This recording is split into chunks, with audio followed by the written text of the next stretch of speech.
नमस्कार बंधुगण आपण मैंने जदि भोटर हेल्पलाइन एप जरिया नुआ भोटर कार्ड पर आवेदन करिसेंती किंबा कोनोसी भोटर कार्ड रो करेक्शन करिसेंती ताहले तार स्टेटस को किभली आपण माने चेक करि परिबे चलंतु ई वीडियो माध्यम रे आमे जानि नेबा। जदि आपण माने भोटर हेल्पलाइन एप को डाउनलोड करनाहंती ताहले प्ले स्टोर को जाई कि भोटर हेल्पलाइन एप सर्च करिकी आपण माने इंस्टॉल करि परिबे। देखंतु एहा होची भोटर हेल्पलाइन एप मुझे ऑलरेडी इंस्टॉल कर रखी तेणुक ओपन कर दूची। ओपन कलापर आपण मैंने भोटर रजिस्ट्रेशन उपर क्लिक करेंगे। देखो एठारे गोटे ऑप्शन रही भोटर रजिस्ट्रेशन तार उपर क्लिक करेंगे। क्लिक कलापर यही एठारे शो कर track status of your form एमिति तो सिंपली ट्रैक स्टेटस उपर आमे क्लिक करवा। क्लिक कलापर एठारे आमको आमर मोबाइल नंबर आमर पासवर्ड मागुची। आपण माने जदि ऑलरेडी आईडी पासवर्ड बने सारी ताहले एठारे आपण मानकर मोबाइल नंबर आउ पासवर्ड को पुट करने जदि आगर जदि आईडी पासवर्ड बने नाहंती ताहले न्यू यूजर ऑप्शन रे जाई कि आपण माने आईडी पासवर्ड बने पारिबे। तो जेहेतु मोर आईडी पासवर्ड अछि तो मु एठारे आईडी पासवर्ड को पुट कर दूची। तो देखंतु मु मोर मोबाइल नंबर पासवर्ड को पुट कर देछि तापर सेंड ओटीपी ऊपर क्लिक कर दूची। तापरे यही मोबाइल नंबर को आमर गोटे ओटीपी आसीबो। देखंतु आसी जाइछि 307709 ओटीपी को पुट कर साइला परे आमे लॉगिन नाउ ऊपर क्लिक करिबा। तापरे पुणी यही पेजटी आमको शो करिबो। तो पुणी थरे आमे भोटर रजिस्ट्रेशन ऊपर क्लिक करिबा। तापरे पुणी आमे track status of your form तार ऊपर क्लिक करिबा। तापरे देखंतु एठारे गोटे ऑप्शन आसी जाइछि एंटर रेफरेंस आईडी।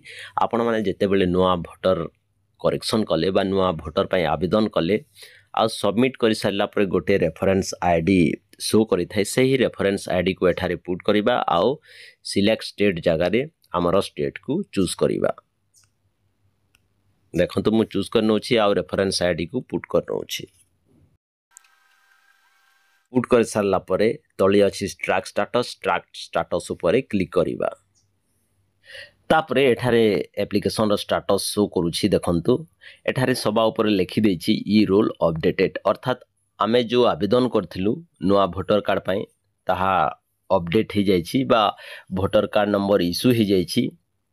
तापरे ता तले देखंतु एप्लिकेंट करो नेम शो करूछि आउ फॉर्म टाइप जगह रे फॉर्म 6 लिखिक शो करूछि आपण माने देखि पारुथबे। तापरे एठारे जो आमे एप्लिकेशन सबमिट करथिलु बा अप्लाई करथिलु सही दिन रो डेट प्रथमे शो करूछि। देखंतु तापरे ता तले एक्सेप्टेड लिखिक शो करूछि अर्थात हमर फॉर्म को ग्रहण करा जाइछि आ भोटर कार्ड इश्यू हे जाइछि। आपण माने देखि पारुथबे तले एपिक जनरेटेड लिखिक शो करूछि आ गोटे नंबर मध्य शो करूछि। यह होछि हमर भोटर कार्ड नंबर। तापरे राइट साइड रे आपण माने देखि पारुथबे वर्तमान नॉट डिस्पैच लिखिकी शो करूछि। वर्तमान आमर जो भोटर कार्ड इश्यू हेछि बा जनरेट हेछि ताहा वर्तमान प्रिंटिंग रे अछि ए जाय प्रिंट हेई पारेनी। जेते बेले भोटर कार्ड प्रिंट हे जिवो एटीएम कार्ड भलिया तापरे पोस्टल जरिया रे आम एड्रेस रे आम घर को आसीबो मन रखिबे। किंतु वर्तमान आम पाख को आसी नाही वर्तमान प्रिंटिंग प्रोसेस रे अछि।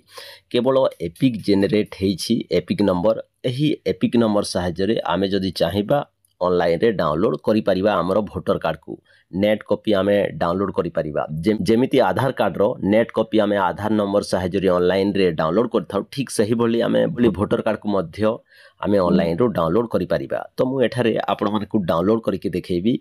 तो सेथि पई मु बैक हे जाउची। बैक हला परे देखंतु एही पेज को आपण माने आसी जिबे। एही पेज रे देखंतु गोटे ऑप्शन रहिछि डाउनलोड ई एपिक तारी ऊपर आमे क्लिक करिबा। क्लिक कला परे एठारे गोटे ऑप्शन अछि yes I have EPIC number. जो स्टेटस रे जो एपिक नंबर आमे देखिले सही एपिक नंबर को मु नोट कर रखिछि। तापरे एठारे yes I have EPIC number option को क्लिक कर दोछि। क्लिक कला परे एठारे देखंतु ऑप्शन आसी जाइछि please enter your EPIC number. सही एपिक नंबर को एठारे पुट करिबा बा भोटर कार्ड नंबर को एठारे पुट करिबा। तो एठारे मोर रहिछि आरआरबी 0631895 एपिक नंबर को पुट कर सारा परे तले अच्छी सिलेक्ट स्टेट एठारे हमर स्टेट को चूज करि नबा। तापरे फेज डिटेल्स ऊपर क्लिक करिबा। तापरे एप्लिकेंट कर नेम एठारे शो करिबा। तापरे प्रोसीड ऊपर क्लिक करिबा। तापर भोटर कार्ड सहित जो मोबाइल नंबर टी लिंक अच्छी से ही मोबाइल नंबर को गोटे ओटीपी आसीबो। तो सही ओटीपी को एठारे फिल करने देखु मु ओटीपी को फिल करने तापर तले अच्छी वेरीफाई एंड डाउनलोड ईएपी तारी ऊपर आमे क्लिक करिबा। तापर देखंतु आमर भोटर कार्ड रो नेट कॉपी एही भली शो करूची। एहा को डाउनलोड करिबा पई सिंपली तले जो शेयर ऑप्शन अछि तारी ऊपर आमे क्लिक करिबा। तापर जो एरो मार्क रहिची तारी ऊपर क्लिक कला परे आमर ईएपी एठारे सेव हे जिवो बा डाउनलोड हे जिवो। जदि आपण माने चाहिबे व्हाट्सएप रे मध्य अन्य व्यक्ति को पाखकू शेयर मध्य करि परिबे। देखंतु एही भली मु व्हाट्सएप को जाई कि एठारे शेयर मध्य करि दोउची। तो फ्रेंड्स एही भली आपण माने भोटर हेल्पलाइन ऐप को जाई कि आपण मान को एप्लिकेशन रो स्टेटस को चेक करि परिबे आउ भोटर कार्ड को डाउनलोड मध्य करि परिबे।